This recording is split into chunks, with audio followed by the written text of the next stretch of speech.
2, 3, 4. Run up your engine! Today I'm going to show you how you can use this little meter to find out why this battery keeps going dead in this Acura RDX. Now, being an Acura RDX, it's a pretty complex car. It's turbocharged. Check under the hood. It's got all the bells and whistles. You can see it's VTEC turbo. Puts out a lot of power. But for some reason, when it sits for a week or so, the battery drains. So how do you find it? In a complex car like this, that is no different than any other car.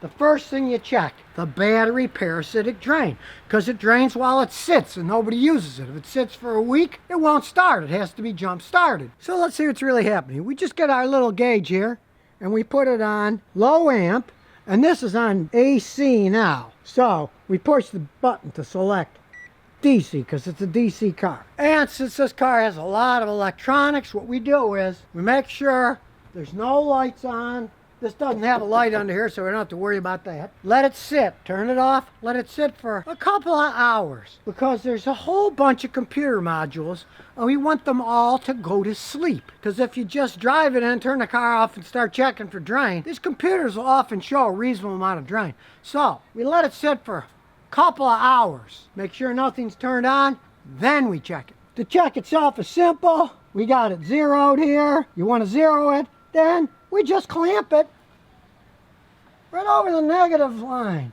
And as we go down, this measures how much parasitic drain. And in this case, 0.061. That's about twice of what's allowed. The max should be 0.03 amps or so. This thing's twice that. So there's a drain somewhere. All right, how are we gonna find this thing? Again, we're gonna use the same meter. Just put the red in red, the black in black, and this time we're going to take a different reading. We're not using the inductive clamp, we're using leads.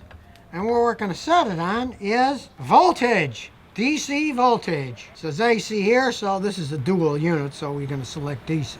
Okay, there's DC voltage. And if you look closely, it says millivolts, because that's what we want is millivolts. Then we check all the fuses and all the fuse boxes. We'll start here, and we'll start by measuring every single fuse. One on one side and one on the other. And once you put them on, you wait 4 or 5 seconds for them to equalize and see what the reading is. In this case, the reading is 0.0. So there's no drain on that circuit. Now we got to test them all. Now the reading itself has to be interpreted.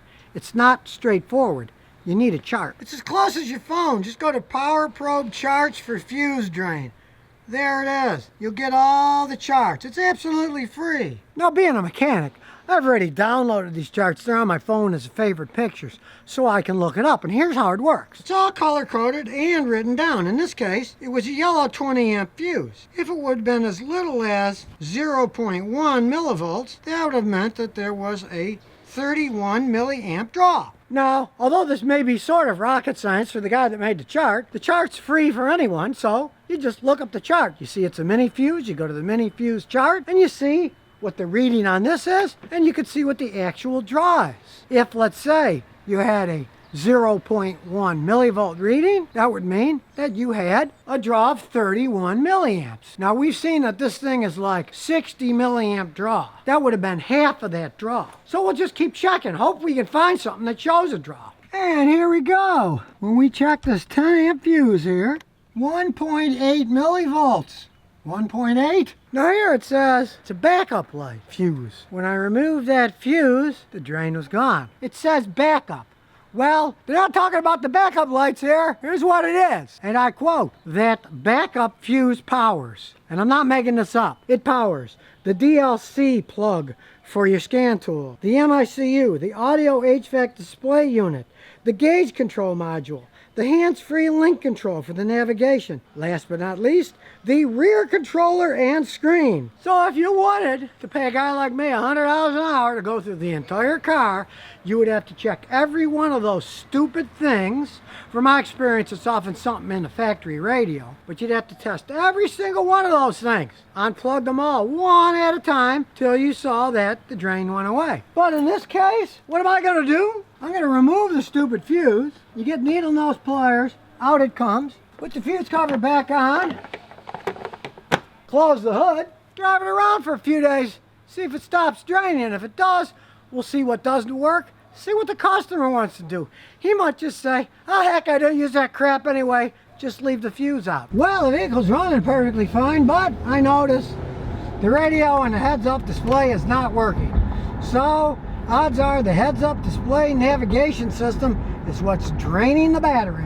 And when I priced out what one of these units cost and all it's doing is draining it over a week, hey, I'm telling the customer, just pull that fuse out when you park it for any length of time. Put it back in when you want to use the navigation system, because the stupid thing does work. It's just staying on and draining the system. So now you know how to find why your battery is draining when it sits for a period of time, what's making it drain, and whether it's something you want to fix or just bypass like I did. And here's some bonus questions and answers. TJK says, I got problems with my 2000 Lincoln Navigator. Every time I put a new starter or start, but it burns out the starter. It's like the starter's trying to continue to engage even after it's started. I have a new battery, alternator, and solenoid and a firing wheel. I'm stuck. If your starter continues to run after you let go of the switch, then odds are you got a bad ignition switch. Replace that. Now, if it's not that, you said you got a new solenoid on the wall, so it's not the solenoid shorting out. You want to check all your wiring for weak wiring electrical shorts. You want to definitely check the negative cable on your battery all the way back to where it grounds on the engine and the body. Because if you get a ground problem in a car, all kinds of crazy stuff can happen. And when there's ground faults, often heavy electrical loads like the starter, which is the biggest electrical load on your car when you're cranking it over, can just heat up, short out, and burn out real fast. I had a guy once, all it was a bad connection where the negative cable bolted onto the engine. It just unbolted, saw it was corroded, got some wires and my little drill and cleaned it, whistle clean, bolted it on, and then all the problems went away. So always check the grounds first on a problem like that, because ground problems can really do haywire stuff. Well, you knew it was going to happen. Of course, it's happened. In Washington State, an accused car thief was let out of jail so that they didn't have a spread of the virus. They're letting these guys out. Well, guess what? Now he's arrested again for stealing another car. He got out and decided, what the heck?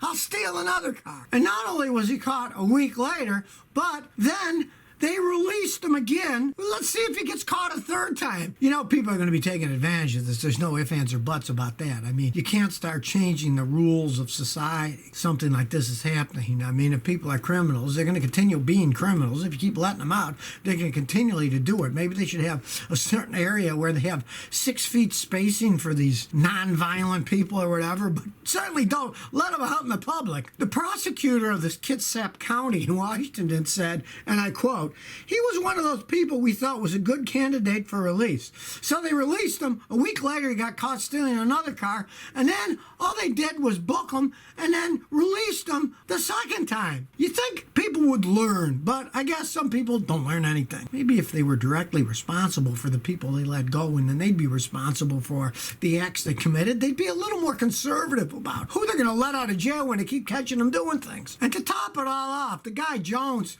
who was doing all this stuff, had a long history of felony drugs, car thefts. It wasn't like this guy was some poor kid who got caught stealing a car for a joyride one time. The guy's been arrested numerous times.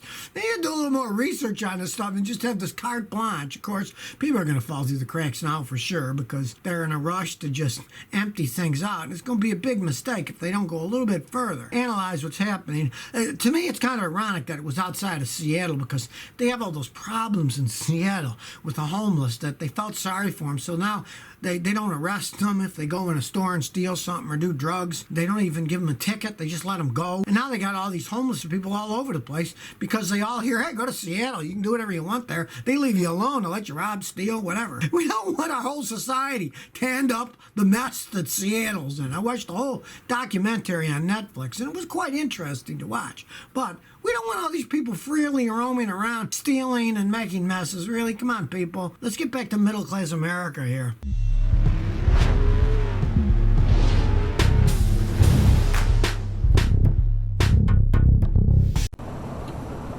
So if you never want to miss another one of my new car repair videos, remember to ring that bell.